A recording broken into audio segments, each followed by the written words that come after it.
Ladies and gentlemen, may I have your attention, please?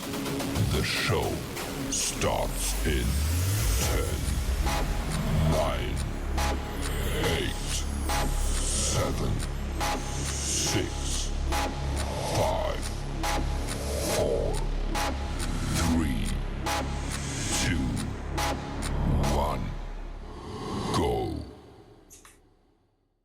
Good evening, and welcome to Believe in the Journey podcast, where I am your host, Triveda Harris.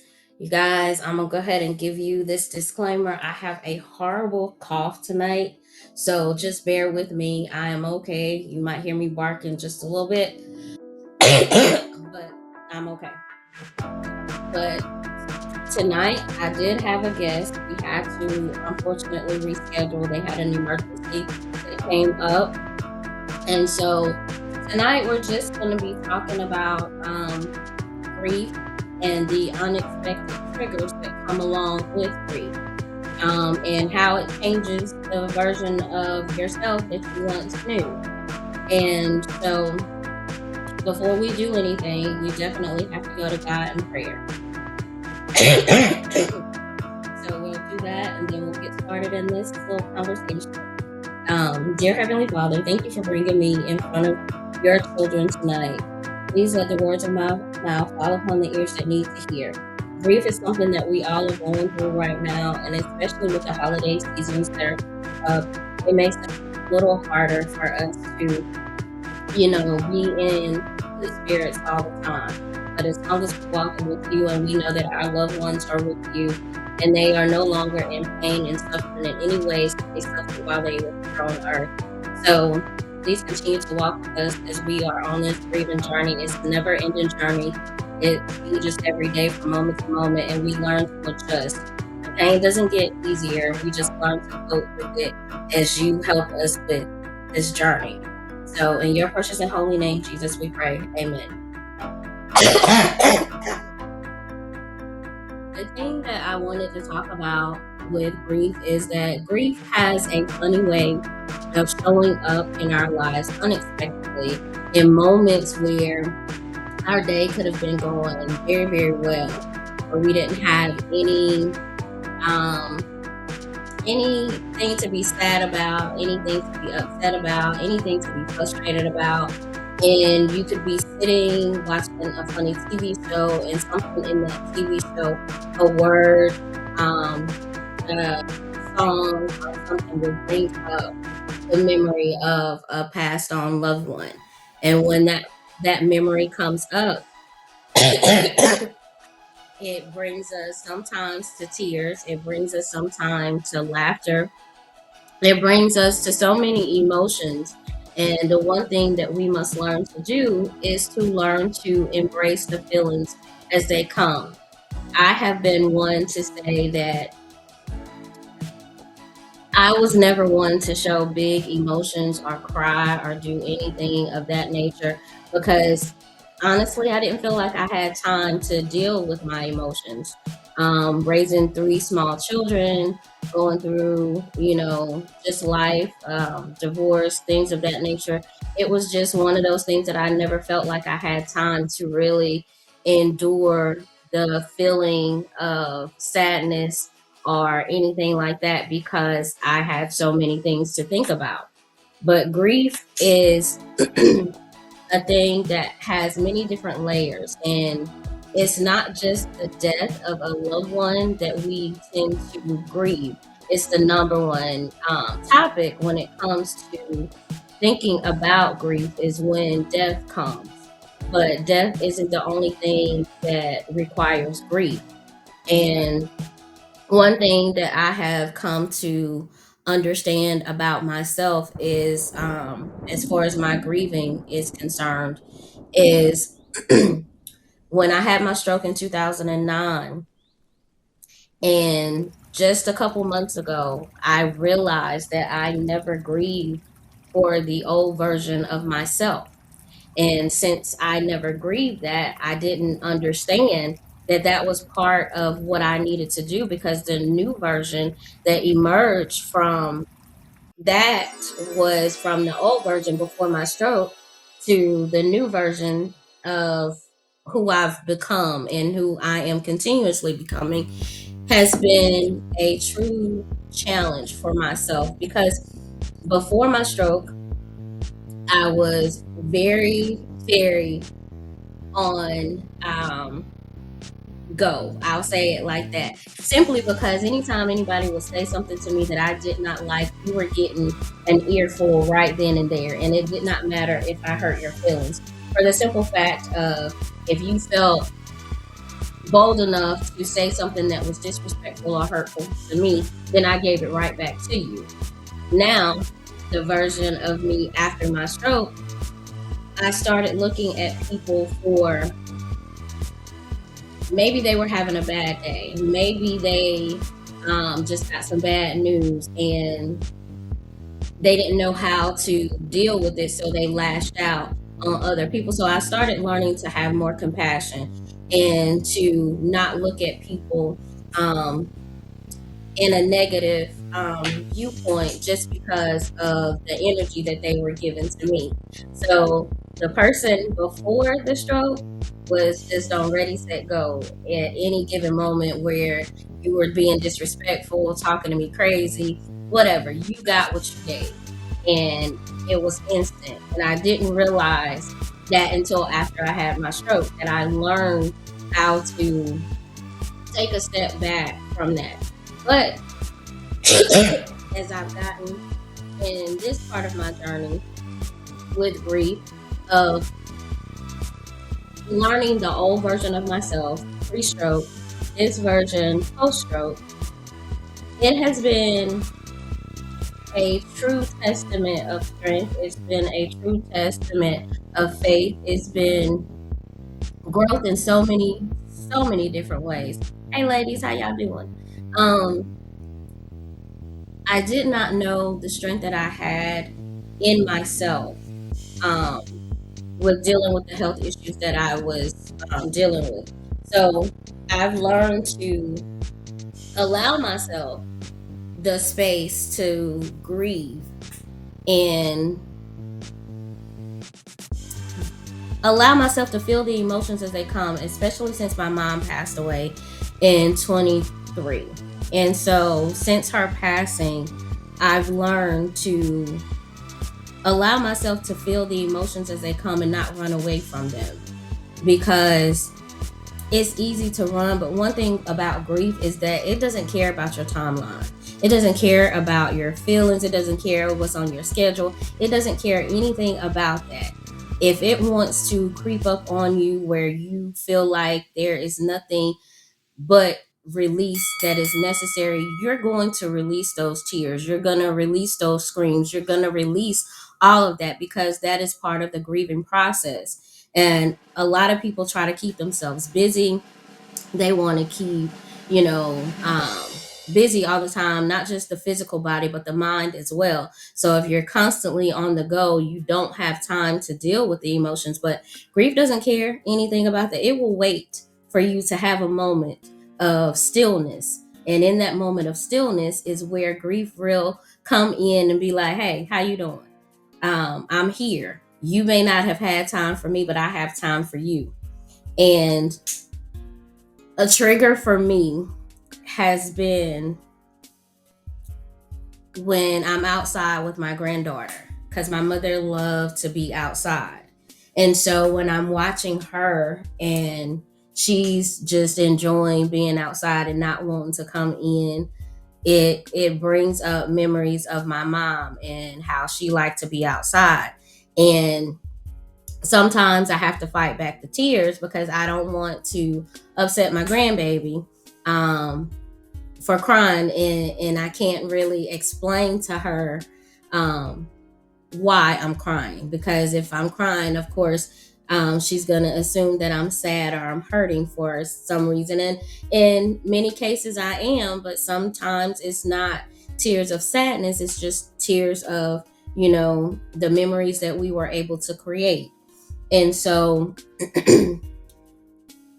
give yourself permission to feel the emotions that you feel.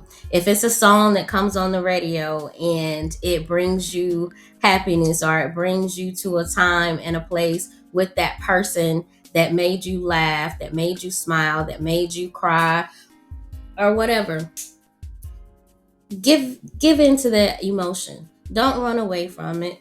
Take a moment to acknowledge what it is that you're feeling, because you need to acknowledge the feeling that you're feeling so that you'll know how to process it.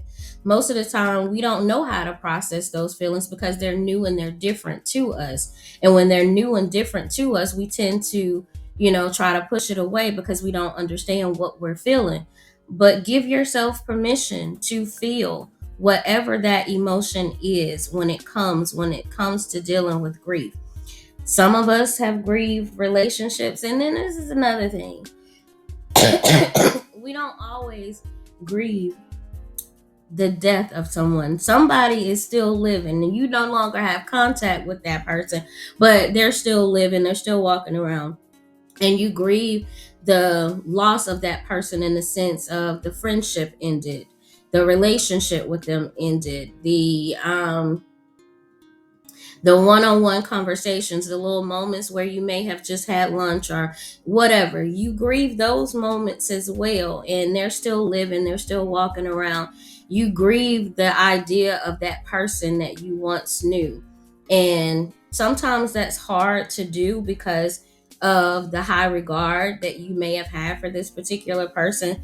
But when you know that that person meant you no good, it's hard to let them go.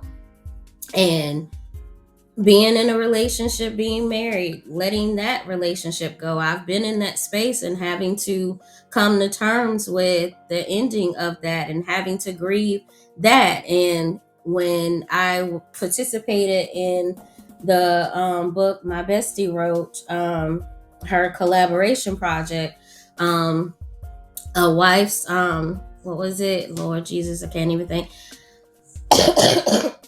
After the Vows, a wife's story. Writing that helped me to release some of the feelings that I had in grieving that relationship, because I had been with him since I was 16 years old. And we have 3 children. Well, we shared 3 children together.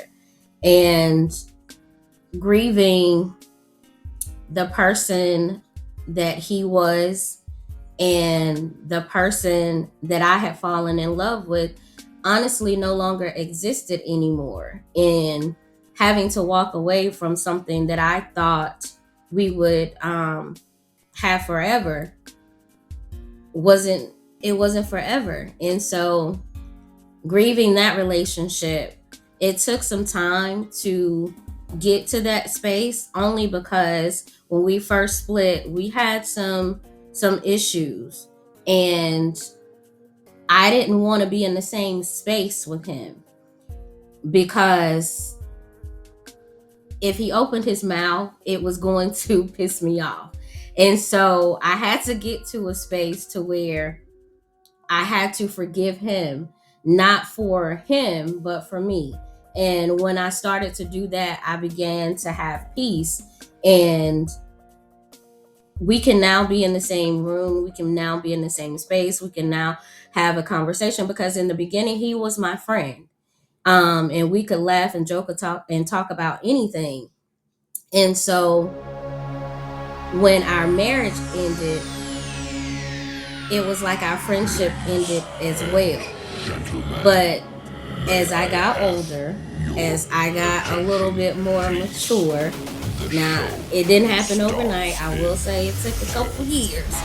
However, 9, when it got to the 8, point 7, where I 6, could actually hold a 5, conversation with 4, him 3, and 2, not 1, just want to cuss him out, go.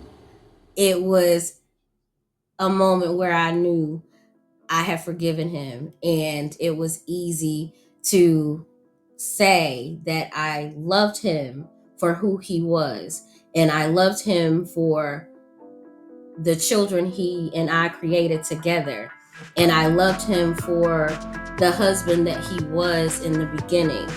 Um, and it was it's a closed chapter. Um, did he say that's true? I had a grieving moment myself too. Yeah, it's one of those things where grief is going to come. It's a revolving door. It's a revolving experience. It's one of those things that, yes, you get to acceptance, and that's usually what they say, the final stage. However, I don't see that there is a final stage of grieving.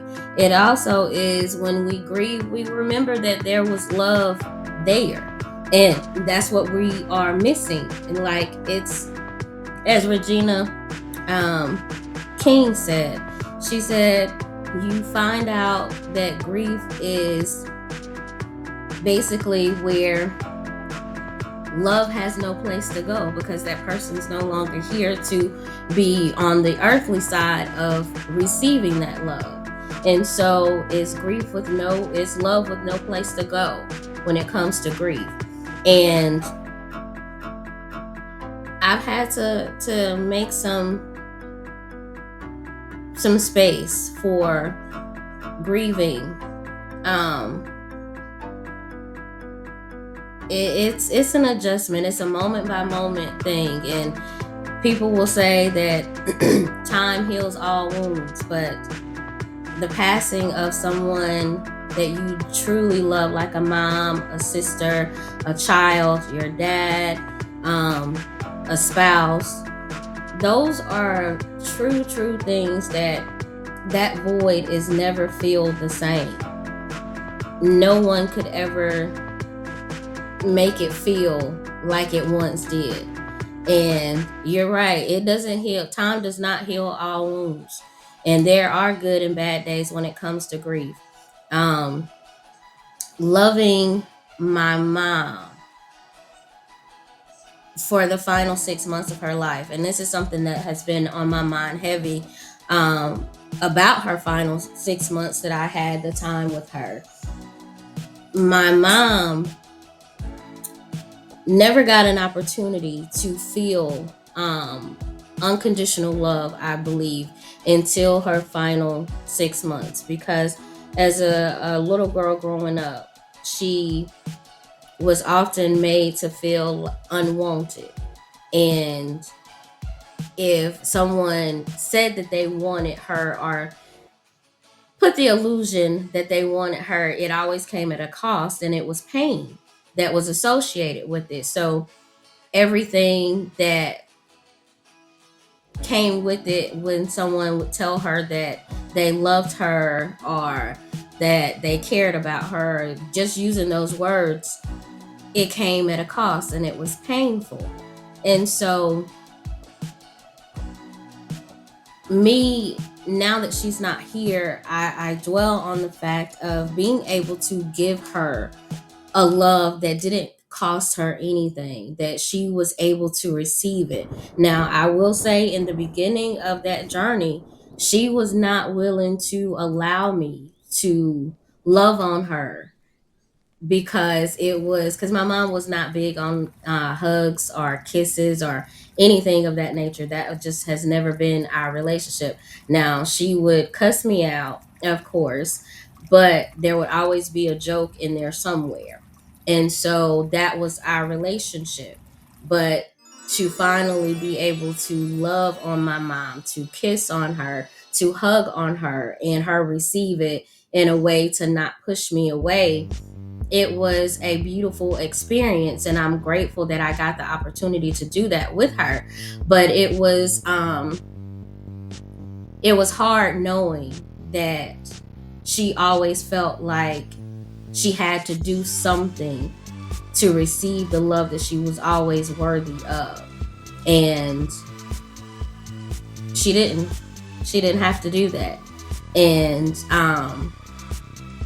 before she left, we had a conversation, and I let her know that I know that she had been walking around, feeling guilty for not being the mother that she knew she was capable of being to myself and my siblings.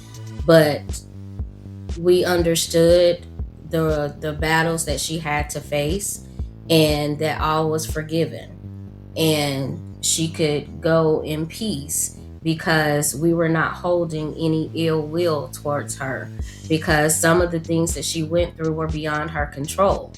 And so walking through that was healing for the both of us, in a way, because she was able to actually release. Yeah, it was definitely healing for both of us.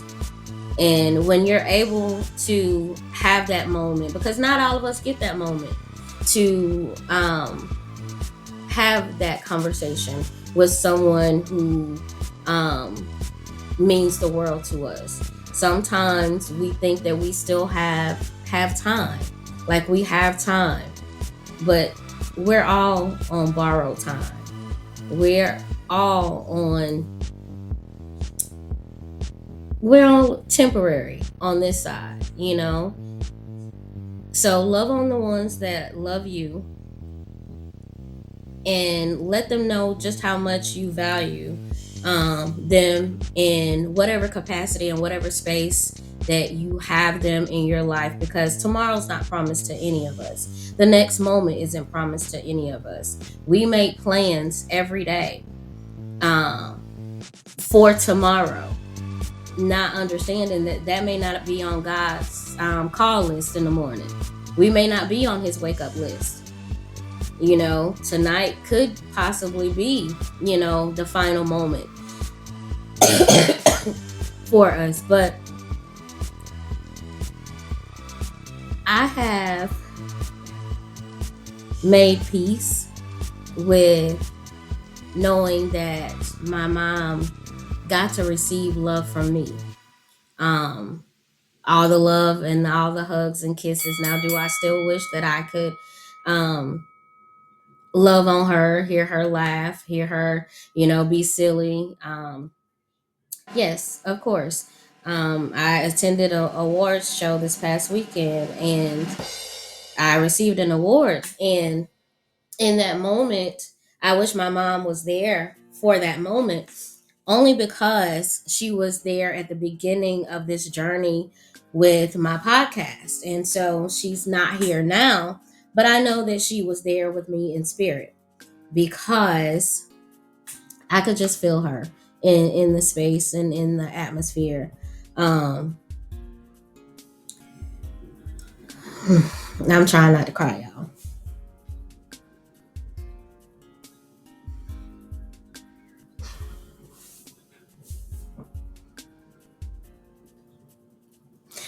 But her passing has changed the version of myself,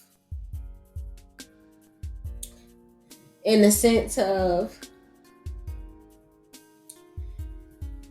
like right now, I give myself permission to feel the emotions as they come. It's not always easy. And one thing that I have learned since she's passed is that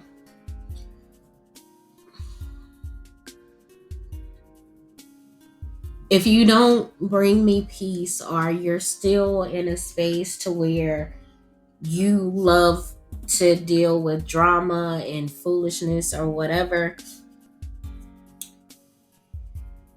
I have to stop that draining energy away. I have to keep it away from me simply because that's not the space that I'm in. And so I just, it has changed me in the sense of I only want people around me who are pouring just as much into me as I am into them. I do not have time for one sided relationships anymore in any capacity. And it used to be that I would give chance after chance after chance because that's who my mom was. Regardless, she saw the good in people no matter how bad they treated her. She still saw the good in them. And I could not, for the life of me, figure that out. That's one thing I didn't get from her because when I've reached my limit, I've reached my limit. And even so now, that is one thing that has changed me since she passed is that I do not have the energy to forgive like that anymore. Um, to allow you to keep draining the life out of me because the life that I have, I want to live it to the fullest and I want to give God the glory for what he does for me in my life. And grief changes the way that you view relationships and the way that you view people, the way that you view time. And if you don't value the time that God has given you, you're going to miss out on so many different things and you're going to miss out on the good that God has for you because you're stuck on unforgivingness. Like you don't want to forgive those who caused you. And some things I can understand that are simply unforgivable. But if God is the one to give us grace, extend the grace, but you don't have to continue the relationship with them. So just learn to forgive and move on. You don't necessarily have to speak to those people again. You don't have to keep trying to make something work, but you do need to forgive them so that you can have peace within yourself, because that is really important for you to release, because you don't want to hold on to something for too long, because sometimes holding on to something, you cause yourself more damage and more pain. But learn to let go of what's no longer serving you. And when you can let go of what's no longer serving you, you'll understand what God means when he says to let go, because he has something better for you on the other side. And nothing that I have let go of has hurt me in the sense of he didn't replace it with something that was worse than before. Every time I let go, because God told me to let go, he's replaced it with something bigger and better. And I'm grateful for that. And I've learned that through this grief journey, through this grief process, and through the version of myself that my mom's passing has truly Gentlemen, shaped me in a way of attention, please. loving Show on people starts in a whole lot more. I've always been a person to say thank you over and over again, because I've never wanted people to feel like I was taking them for granted in any capacity. I do that so much that it annoys the people that one. I am in contact with. I'll say thank you over and over again. I'll let them know how much I appreciate them. Like, I will tell you guys at the end of this, because I'm not going to be on here much longer, because y'all, I'm already coughing and doing all this other stuff. But just to be here in this moment with you guys, it means so much to me, because I did have another guest that was supposed to be on tonight, but unfortunately they had an unforeseeable emergency that came up, and so I hope everything is okay. So we'll keep them uplifted in prayer tonight, for whatever that emergency was. But I also feel like it happened for a reason, for me to be able to talk about this grief journey for myself, and someone else is along this journey as well, and they're learning how to forgive in ways and spaces, because our time grows nearer every year. Like next week, next Wednesday is it will be my 47th birthday, God willing that I see it. I've learned to embrace every moment that I have. Every day isn't always a good day, but it's not a bad day either. And so every night before I go to sleep, I make sure that I thank God for something, no matter how big or how small, because it could have been different. I could have awakened and not been able to move my body, and that has happened. I could have awakened and not been able to speak, because that has happened. So any small thing that I can find to have gratitude for and with, I make sure that I say thank you to God for allowing me the opportunity and the space to be thankful. If you're making plans for anything, and I hear people talk about a lot that they don't celebrate birthdays. Every day is your birthday. So start looking at it like that, because every day that your eyes open and you're able to move around, or you're able to do the things that God allows you to do, celebrate it. You may be in pain. You may have a headache. You may have hip pain. You may have back pain. You may have pain in your finger, your ankle, your toe, your elbow, whatever it is. Thank God for that, because you're able to feel. Um, Celebrate the big and the small. My son Nathan today told me that he's planning to do something for my birthday, because I don't celebrate myself.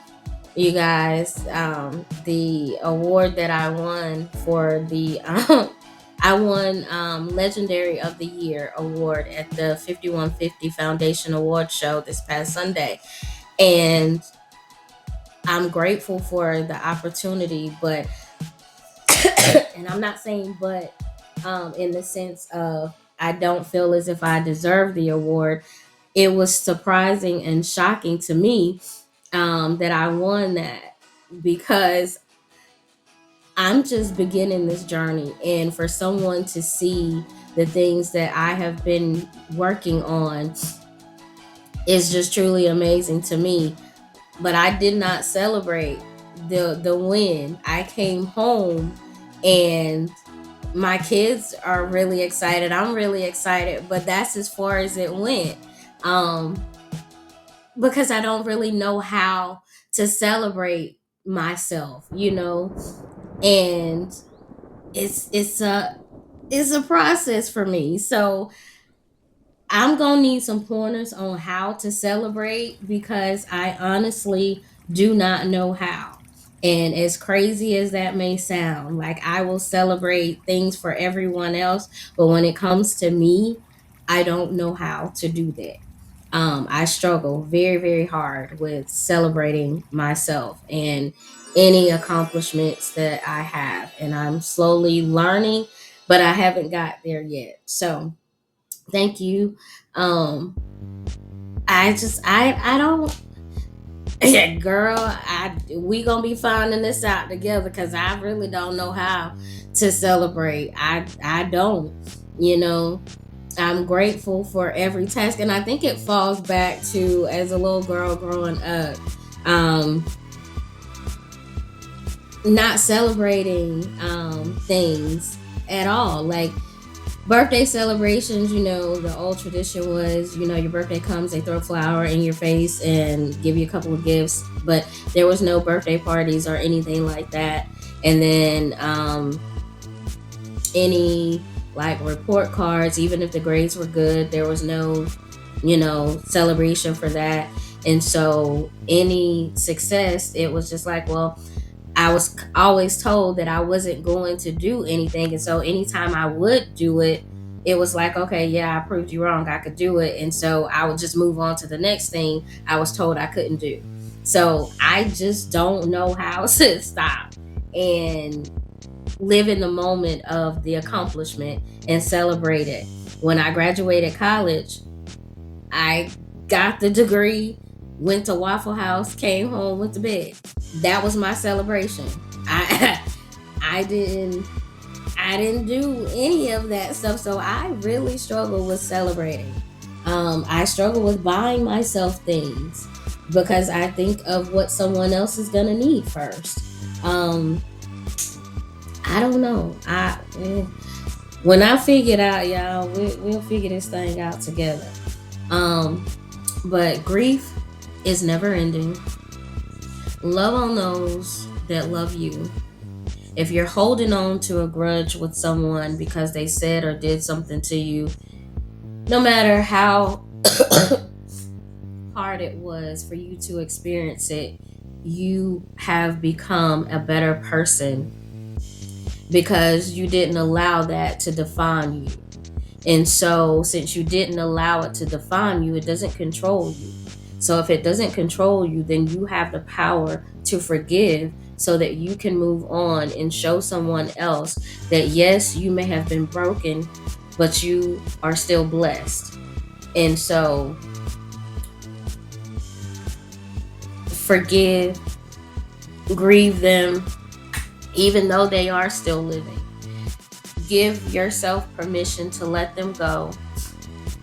The weight that you've been carrying because of someone else's hurt that they may have caused you is no longer yours to carry. Give it back to them. Let them carry their own burdens. Let them carry their own hurts, their own pains. They're not for you to carry anymore. You've carried it long enough, and it's time for you to let that go so that you can actually be lighter and actually walk in your purpose and grieve them in the sense of you love them and it's time to let them go.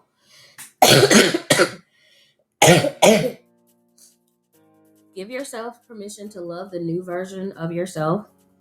The old version was good for what was necessary in the time that you were that particular version of yourself.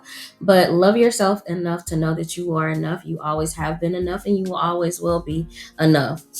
Don't let grief keep you confined to depression. Love the moments that you shared, the memories that you created.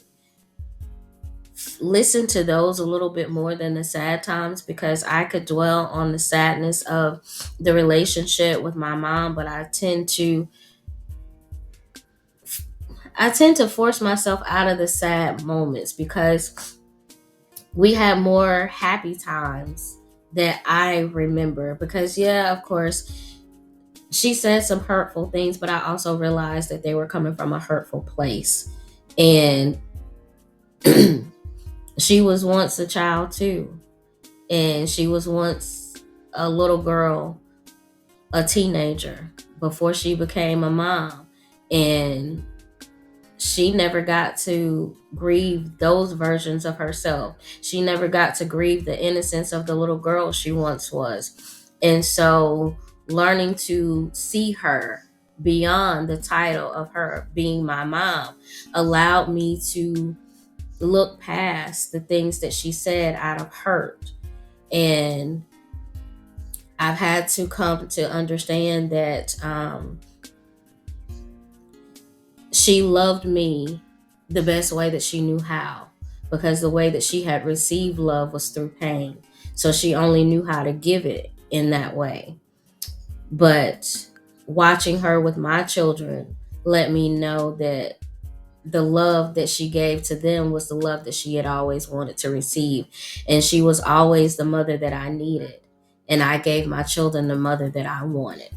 And so I love the fact that I was able to recognize that. Now, did I recognize it before she passed? No. But during that time, I was so busy on focusing, being there for her in that moment, in her moments of transition, that I focused on that, and I prayed and asked God to allow all of the lessons that my mom was teaching me during that transition time to let me recall the lessons that she was teaching so that I would be able to feel what she was teaching after she was gone, because I had gotten so used to my mom showing up every 3 months. And so after my mom had been gone for 3 months, it was a thing where I was like, oh, well, she's not. I was in my denial stage. I'll say that. It's 3 months. She'll be back. But then I had to realize there's no coming back. It was her final goodbye. And that was a hard thing to handle. But I've gotten better. It ain't always an easy thing, but it's a beautiful process. But I'm not gonna keep you guys any longer. Y'all have seen me cry. Y'all have heard me bark like a dog with this cough that I got. Um, but I thank you guys for first tuning in, listening to me tonight. I will be back on, I think it is November. Hold on, I ain't gonna tell you no lie. Let me just go and look and tell you when I'll be back. It's gonna be a Sunday, of course. November the 9th, and I will be with Denicia Harper. We're going to continue our conversation about loving yourself, the authentic version of yourself. But God, we thank you for being with us tonight, giving us all that we needed to know that we are not alone on our grieving journey, and that everything that we are going through, you provide the grace and the protection and the coverage and the love that we need, even on days when we don't even understand the reason why. But everything that happens, it is connected to our greater purpose, because even the pain that we've gone through, even the loss of the loved ones that we have lost along the way, are connected to the greater good of the purpose in which we have been created. So allow us to continue to walk by faith and not by sight, and with the strength that you give us to endure each and every moment, because everything that we go through is a puzzle piece that's connected to the greater version of ourselves. So I thank you guys for tuning in tonight, and I will see you guys back on Sunday, November the 9th. And as always, remember to stay out of God's business. The only thing He needs you to do is be obedient to what He's called you to do. Good night, you guys. I love you. 7, 6, 5.